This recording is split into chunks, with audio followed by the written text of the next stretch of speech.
Welcome to another edition of Digital Dialogues by Maritime Gateway.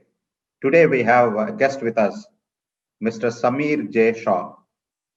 Samir J. Shaw is a well-known personality in Indian shipping and logistics industry for his wealth of knowledge in customs and freight forwarding related issues. He is a partner in JPS Group of companies, which is into licensed custom house broking, international freight forwarding, multimodal transportation, IATA agency, advisory, and trading. Most importantly, Samir Shah is involved with the skill updation, education, and capacity building for over 37 years. He received World Customs Organization Certificate of Merit in 2018. He also received many awards for his exemplary service to the freight forwarding community, leadership role in customs broking, and for being the best teacher in logistics. He wrote several books on Indian customs, which have seen many editions of publication. Mr. Samir Shah conducted more than 225 programs pan-India for customs-related training to exporters, importers, custom brokers, shipping agents, international freight forwarders, and others. Good evening, Mr. Samir Shah. Welcome to the show. It's an honor and pleasure to have you with us today. Good evening, and thank you so much, Mr. Ramprasad, for this wonderful opportunity. It's always a pleasure to meet you and talk to you, but this is a very different setting, and I'm very glad that we are doing it. Let me begin by asking you, COVID-19 pandemic has impacted every business segment that we know.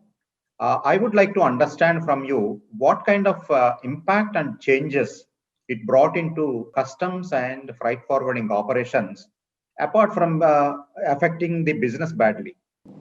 We need to remember one thing, that from the day the lockdown was announced in March, every custom broker in India, every freight forwarder in India was worried about his clients' cargoes. Even at the beginning, when there wasn't so much awareness about the pandemic, but you always saw across the country custom brokers, their staff, freight forwarders, and of course all the ancillary services risking their lives, going out and trying to finish the work. Customs was working throughout. So it was a very challenging period, but this community stood by the exporters and the importers. They participated in so many initiatives of the government to ensure that cargoes moved.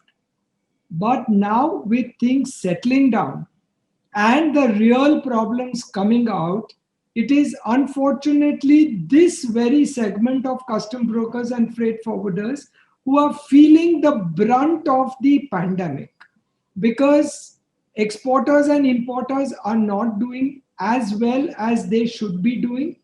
Shipping lines have their own problems, customs have their own limitations, and the person who gets sandwiched between all of this is the service provider. The situation across the country, while everyone is trying to be optimistic, the smaller service providers are really in very serious trouble.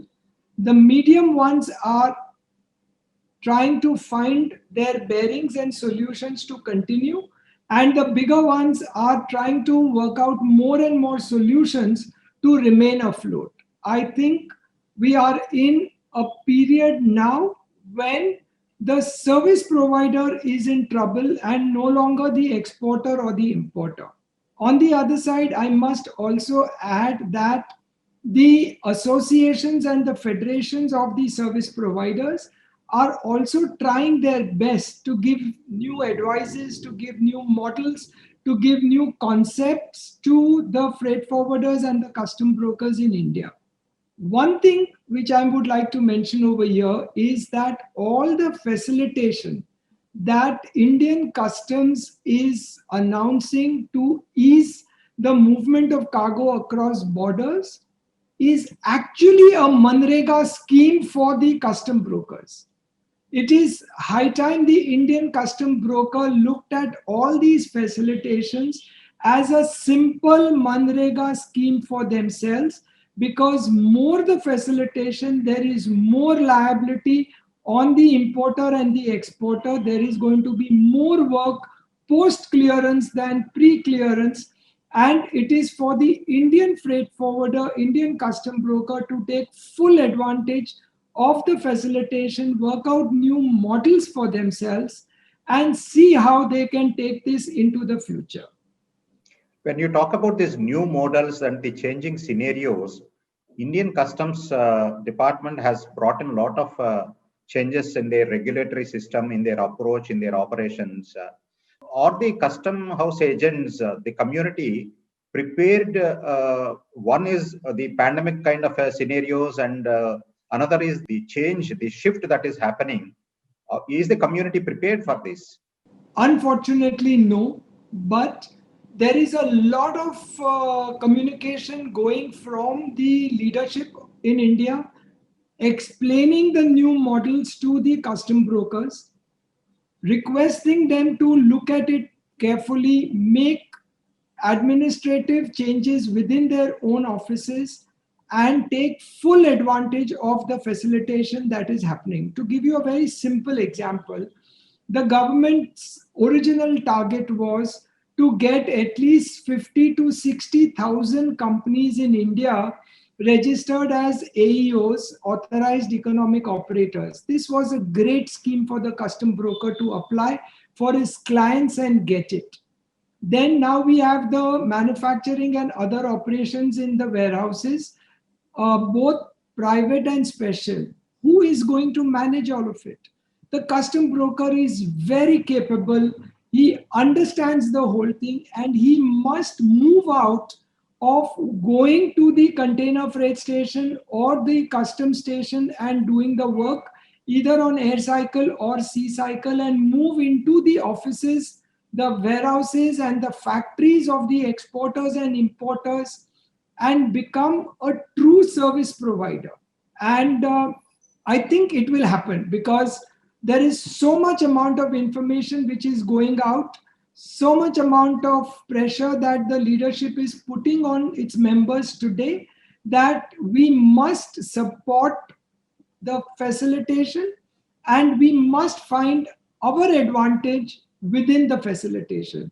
The custom broker and the freight forwarder in India, Mr. Ramprasad, is genuinely a multi-talented, very capable entity. It is just that he needs to look inside himself, and the market as such, the world as such, must recognize his ability. I think it will happen. I'm very positive about it. I'm looking at a time when kids at 16 and 18 will say, cargo is where I want to be for the rest of my life. And I think we are in that direction. Let us talk about the changes that are coming from the department side. A little while ago, we discussed that Indian Customs has brought in a lot of changes and innovation in their approach. You have been closely following these customs operations for many decades. So what else need to be done from the department side? What has been the shift, Mr. Ramprasad? The real shift has been that the government is now willing to trust. Till today, Indian Customs, I think for maybe it's only the last 4 or 5 years that Indian Customs is using the word trust. They're going out of the way to say that I want to trust people. And now the burden is on the custom broker, the burden is on the exporter, on the importers, on the terminal operators, on the custodians, on the shipping lines, to respect that trust. If we can respect that trust that the government is putting onto us, there are immense possibilities for the government to make this movement of cargo across borders still more easy, still faster, and still work it out in a manner that the costs of the Indian manufacturers go down, their volumes go up, and they are in a position to compete. Like, to give you an example, this manufacturing and other operations, if you look at it, It's primarily a scheme where the government says, I will help you manage your cash flows. What the government can do is take this trust factor ahead and do intelligent technology based controls and remove this concept of bonded separately, domestic separately, and come up with a scheme which says, yes, you can do whatever you want as long as you can manage the safety and the security of the country, you can manage the sovereignty of the country, and you can look after the revenue. With intelligent controls, which is now possible, technology will support it. It's only the mindset that has to be let go a bit more wild. But for that, all my interactions with the government tell me that they are seeing, let us see how the Indian manufacturers, the Indian exporters, importers, and the Indian service providers react. So the burden is on us to tell the customs, to tell the government of India, to tell the participating government agencies and the Director General of Foreign Trade, we are capable of being trusted. Let's loosen up much more. The more we loosen up, the more we make it liberal, it will benefit the Indian economy only. Do you think all the regulations that brought in, all the changes that are brought in by customs are working effectively for the ease of doing business? Because I'm given to understand that some of the initiatives like faceless inspections and all that ran into some issues causing delays in clearances and all that. So what is your take on that? Change is always painful. That we have to recognize. And we are talking a country which is filing approximately 22 to 24,000 import declarations on a daily basis. We are talking a bureaucracy which is working top down. So they have still not been able to take every level of their team into confidence and get them to work on the same mindset. So, and then comes the service providers. The service providers are also a bit afraid that what will I do if I do not meet a customs officer? Unfortunately, India transited from being a domain custom broking business into a relationship custom broking business. And so we are having challenges, both internal and external. We are having challenges with the large volume of work that is happening. And now comes another thing, and that is that each custom house had their own typical way of handling certain commodities, handling certain processes. Now, with so much amount of standardization and uniformity coming in, and officers handling products which they did not handle in the past, this confusion and this problem had to happen. To the credit of the few officers responsible for faceless, I must mention that they worked 24 by 7 to find solutions to it. And I'm hopeful that maybe in the next 3 or 4 weeks, we will settle down. It's a bit upsetting that trade associations go to the press, go outside and say, I'm having trouble, rather than going to the government and saying, come, let's talk about my troubles. Find a solution to my troubles. You give me some leverage. You are messing up because of your technical problems. Give me a financial benefit. Now, that is something that the government didn't factor in. The government didn't factor in that there is going to be delays because of a new system. There are going to be delays about the way people have been trained to work, which is costing the importer and the exporter, not only in real terms, that is in financial terms, but also delayed production and delayed export and delayed domestic sale. So yes, we are in a very tight position at this point in time, but it looks positive to me. And we must accept this is irreversible. We should resist every possible attempt to reverse this in whatever manner possible, but it must remain irreversible. When custom house agents have to prepare for all these changes, shifts that are happening, and also get future ready, as an educator, what are the skill gaps that you see? And what would be the responsibility of government and also the trade to make the next generation custom house agents? Well, it's like this, that India followed a concept which said that I could sit for one exam in my lifetime and I am permitted to work with the government on customs for the rest of my life. They never factored in so much dynamism, so much change which is coming in. Then, when they brought in the computers, we had a whole bunch of people, more than 90% of people working in this trade who had never touched a keyboard. Now, couple that with the basic qualifications that are being mandated. The basic qualifications in the past were 10 standard. Subsequently, those qualifications became 12 standard. But we all understand that a 10 standard or a 12 standard pass individual is not so good at being in a position to read what is coming out in English. He's not going to be so good at being in a position to interpret it.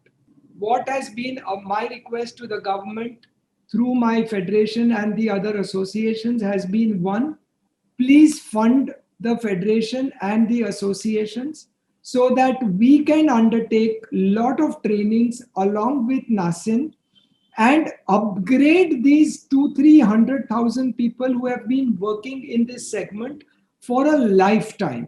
We cannot introduce a new style and say that all the people who cannot adjust to it, please go away.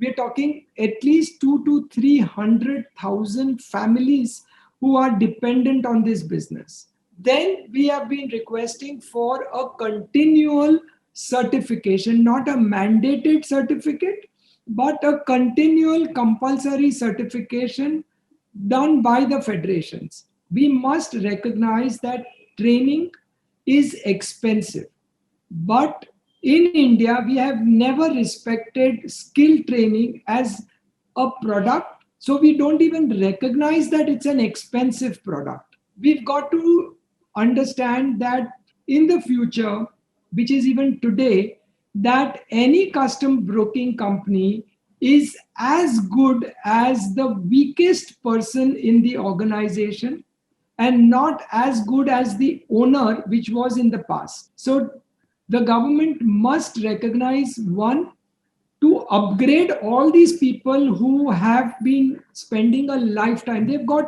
so much amount of capabilities, they have so much amount of knowledge, they have so much amount of solutions to the problems.